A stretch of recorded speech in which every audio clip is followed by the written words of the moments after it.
Olá, eu sou a Marina Bastos, esse é mais um ABCD Maior Entrevista. Eu, como sempre, muito bem acompanhada aqui no estúdio. Hoje eu estou recebendo o jornalista Paulo Silva Júnior. Tudo bem, Paulo? Tudo bem, Marina. Obrigada demais por você ter vindo, viu? Valeu você. Paulo veio contar uma história muito bacana pra gente. Há mais ou menos 4, 5 anos atrás, Paulo e mais 3 amigos foram para o Acre. E essa viagem rendeu o documentário O Acre Existe. Depois do documentário ainda rolou o livro. Então, Paulo, vamos começar do início. Conta como é que rolou essa viagem, como é que vocês decidiram ir para o Acre. Na verdade, eu acho que a minha pergunta até justifica o filme, né? Por que o Acre? Por que não o Acre, né? Pois é, Conta por que essa não história. o Acre, né? Na verdade, começou com uma ideia de juntar a vontade de escrever histórias ou de filmar histórias e de ir para um lugar que a gente conhece pouco, né? Não faria muito sentido fazer um documentário de descoberta em São Paulo, né? Claro. Sim. E aí, claro, aproveitando também o mote da piada de que o Acre não existe, onde é o Acre, ninguém conhece, que depois a gente foi entender como isso repercute lá no Acre, entre os acreanos também. E foi o lugar que melhor simbolizava isso, assim, para onde você iria, né, com seus amigos de carro para uma viagem para o lugar que você menos conhece no Brasil. Um lugar completamente inusitado, né? Inusitado para nós, né? Que estamos no sudeste do Brasil. Agora, tem também uma particularidade real de que é um lugar meio peculiar geograficamente, porque o Acre não é muito passagem para ninguém, né? Difícil você conhecer alguém que fala que foi fazer alguma coisa no Acre. O estado é muito diferente de Rondônia, é muito diferente do Amazonas e, obviamente, é muito diferente do Peru e da Bolívia, que são os países que ele faz os vizinhos ali. Então, apesar dessa coisa da piada, tem também uma particularidade geográfica, assim, é um lugar muito único, não tem muitos lugares que pareçam com o Acre por aí. O Acre é meio que o cantinho da reflexão do Brasil ali, né? Tá bem no cantinho. Acho que deve ter sido o último estado, né, a ser anexado ao Brasil. O Acre, por muito tempo, foi território da Bolívia, né? Existiu até uma guerra para que o Acre fizesse parte do Brasil. Você percebeu algum resquício dessa história? Porque ainda é recente.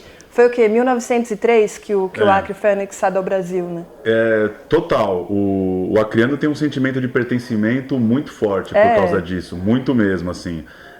As crianças sabem contar a história de como o Acre quis ser Brasil. E como é uma herança muito recente, como você disse, é uma história muito recente, né? Há 100 anos, 100 e poucos anos agora, as pessoas no Acre, os seringueiros principalmente, estavam lutando para o Acre ser Brasil. Então são os bisavós, os tataravós da molecada que está lá no Acre hoje, né? Então não é muito difícil você encontrar alguém cuja família tem alguma participação nessa história. E criou esse sentimento de pertencimento mesmo, assim, o acreano ele tem ideia de que o lugar que ele vive é meio único e que é meio especial por essa história. Era um lugar que por muito pouco seria a Bolívia e que os acreanos tiveram participação. E é muito legal esse negócio deles quererem ser Brasil, né? Dos habitantes de lá fazerem questão de pertencer a esse lado e não ao lado da Bolívia. Por que será? Eu até usei essa expressão que é exatamente o que muita gente usa lá, né? Quando chega alguém de fora, como a gente chegou, sempre que vão descrever o Acre, sempre lembram isso. E vale lembrar que nossa história a gente lutou para ser Brasil. Então, vira um contraponto muito interessante, né? Enquanto é um estado, entre aspas, renegado, né? Quem de São Paulo, Rio, pensa em passar férias no Acre, por exemplo? Não é um lugar que tem um aquecimento turístico, né? Também não é um lugar que tem um turismo de negócios, porque não tem não há, como por exemplo a Zona Franca de Manaus, então não tem um parque industrial, não é um lugar que também recebe muito esse turismo de negócio. Então, acho que a coisa mais interessante que eu achei em relação a esse assunto é que se a gente em tese está renegando um lugar tão especial assim do país, né, a gente está com os olhos para o oceano, para a Europa, né, pensando para longe e de costas para o Acre, isso vira um sentimento de pertencimento para eles, assim. Eles têm plena noção de que, olha, até tem uma declaração no filme que é muito legal, que o entrevistado diz: enquanto vocês pensam que a gente não existe, melhor a gente vai passando. Pode continuar assim, a gente não precisa muito de vocês mesmo, não. Muito bom. Que ideia que você fazia do Acre antes de ir para lá? Você parou alguma vez, na verdade, para pensar nisso? Na verdade, muito pouco. A proposta do filme era um documentário de descoberta no limite que a gente conseguisse fazer, então a gente não pesquisou muito sobre o Acre antes.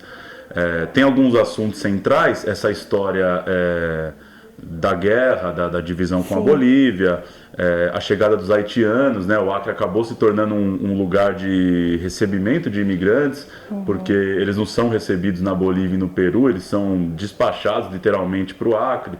A história do Chico Mendes e a luta, né, de um movimento ecológico nos anos 80, a gente tinha a ideia que essas coisas iam estar na nossa viagem, mas não que a gente pesquisou assim. E essa coisa do pertencimento surpreendeu muito.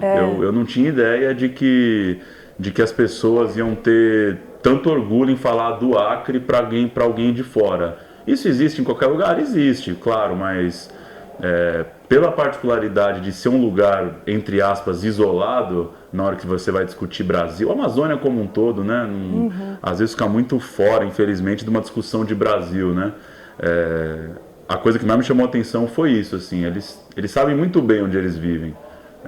A gente que tem uma certa arrogância em escolher, né, os lugares que são mais interessantes, os lugares que são mais bonitos, mas eles entendem muito bem isso, assim, eles enxergam o Brasil muito bem.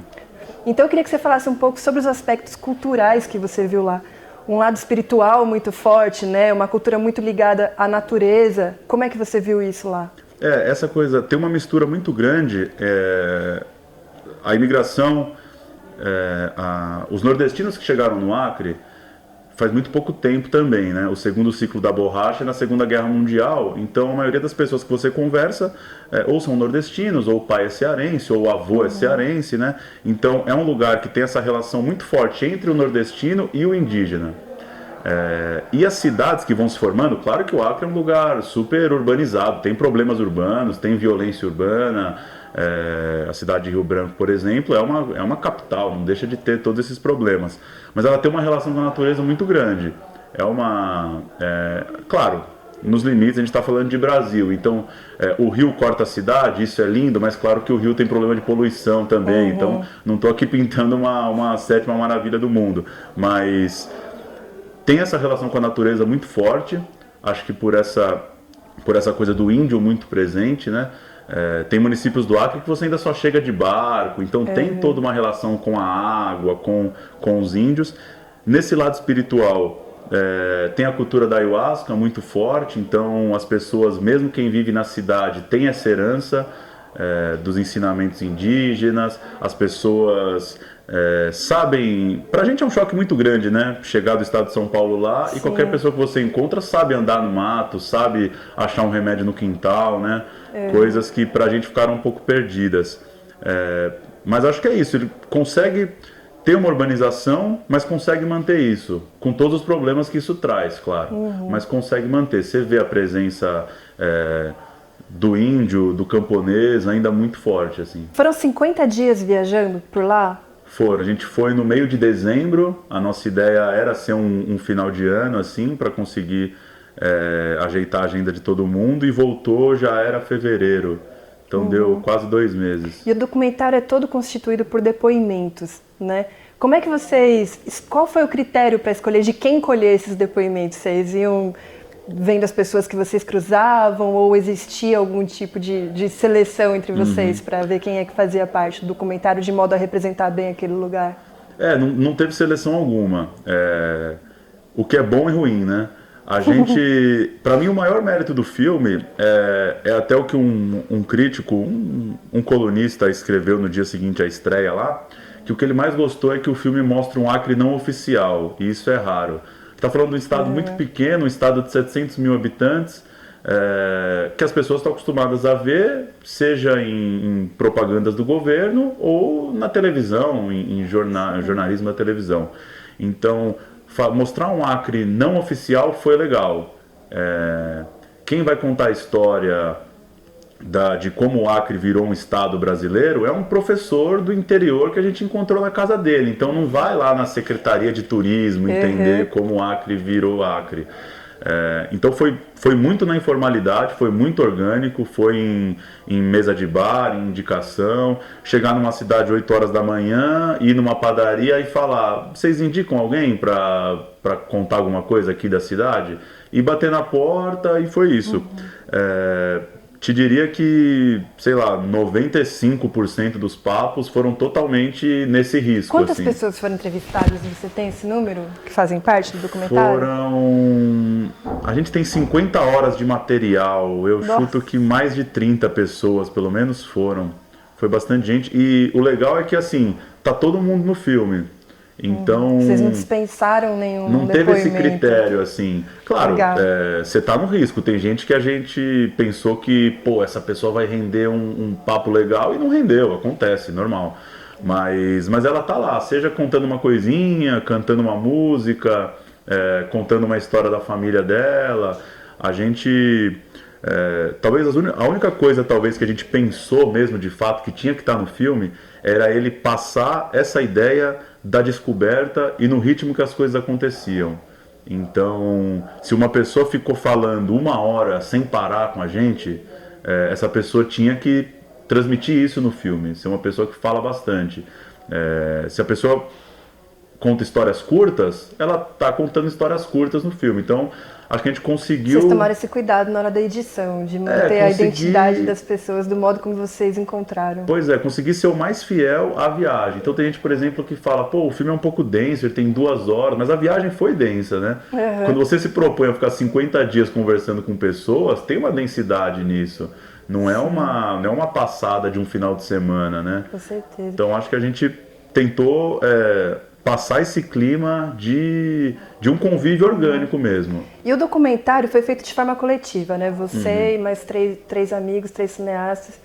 E depois você escreveu o livro, que é seu, de autoria individual. Por que você resolveu contar essa história, a sua visão individual dessa experiência?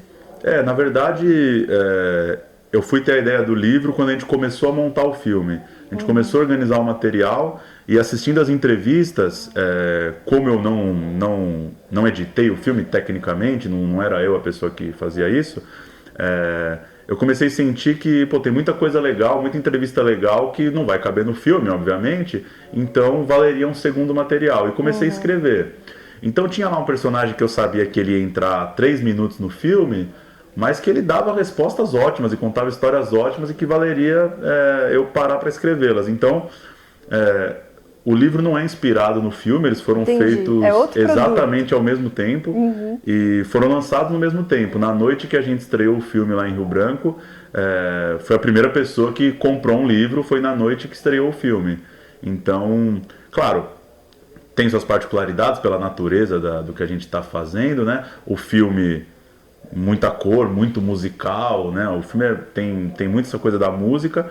E o livro, claro, ele aprofunda alguns personagens, né? Então, uma pessoa que de repente você viu no filme contando uma história ou cantando uma música, no livro você vai entender mais como a gente encontrou. E a montagem deles Mas se ainda completa. assim não são... isso que eu ia perguntar. Você considera que são trabalhos complementares? Eu acho que sim, porque o filme ele tem uma montagem de cinema, uma montagem normal de cinema, por assuntos, né? Vai falar do Chico Mendes, tem uns minutos de Chico Mendes, vai falar dos haitianos, tem uns minutos dos haitianos. Já o livro ele é linear em relação à viagem. O livro começa quando os 4 entram no carro em São Paulo e termina com a gente voltando para São Paulo. Então o livro é completamente linear e o filme é uma montagem de cinema. E o filme está disponível na internet? Está disponível. Fez o caminho natural de inscrever em festivais, a gente conseguiu vender para TV a cabo e depois, 3 anos depois, ele está lá no YouTube, é só jogar o Acre completinho, Existe. só colocar lá, o Acre Existe, filme completo. Que está lá. Que aparece no YouTube. E o livro, como é que faz para quem quiser comprar? O livro dá para comprar ele, tem lá um link para compra no próprio Facebook do filme, o Acre Existe, ou na editora. A editora Canhoto é responsável pela publicação dessa segunda edição. A primeira edição do livro que a gente levou para o Acre esgotou, que era a produção 100% nossa. Que legal. E aí ficou essa angústia de não ter mais livro. A gente resolveu fazer uma segunda, o pessoal da editora Canhoto topou esse ano. E dá para buscar então ou o Acre Existe ou Editora Canhoto, o site da Editora Canhoto, dá para comprar essa segunda edição.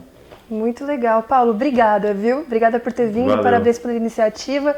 E é isso, procurem na internet, o Acre Existe. Existe, não é, Paulo? Existe, é bom demais, recomendado. Tchau, até a próxima.